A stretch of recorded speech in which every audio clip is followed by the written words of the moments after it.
Hello friends, ఎప్పుడు మనం regular dosa కాకుండా అప్పుడప్పుడు ఇలా డిఫరెంట్గా శనగలతో దోశ చేసేసుకుందాం. 1 కప్పు నానబెట్టుకున్న బ్రౌన్ శనగలండి. అలానే 1 కప్పు మన ఉప్మా రవ్వ, సూజీ రవ్వ అనమాట.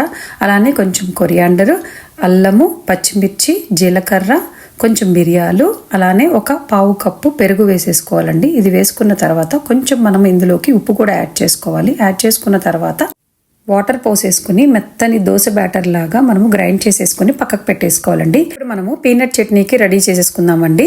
బౌల్లోకి 1/2 టీ స్పూన్ ఆఫ్ ఆయిల్ వేసుకుని అందులోకి 10 to 15 పచ్చిమిర్చి, అలానే 1 టీ స్పూన్ ఆఫ్ పచ్చి శనగపప్పు, అలానే 1/2 టీ స్పూన్ ఆఫ్ మనం మినపప్పు, కొంచెం జీలకర్ర, 1 వెల్లుల్లి రబ్బా వేసుకుని లైట్ గా వేయించేసుకుని పక్కకు పెట్టేసుకోవాలి. ఇప్పుడు మనం మిక్సర్ జార్లోకి 1 కప్పు రోస్టెడ్ పల్లీలు వేసుకోవాలి. 1/2 కప్పు పుట్నాల పప్పు, కొంచెం చింతపండు, అలానే వేయించి పెట్టుకున్న ఇవన్నీ ఉన్నాయి కదా, ఇందులోకి వేసేసుకోవాలి. వేసేసుకుని కొంచెం రుచికి సరిపడా ఉప్పు వేసుకోవాలి. ఇప్పుడు ఇందులోకి కొంచెం వాటర్ పోసేసుకుని మెత్తని పేస్ట్ లాగా చేసేసుకుని పెట్టుకోవాలండి.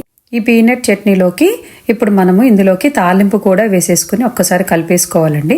తాలింపు అందరికీ తెలిసిందే కదండి, అందుకనే నేను చూపించలేదు ఇక్కడ.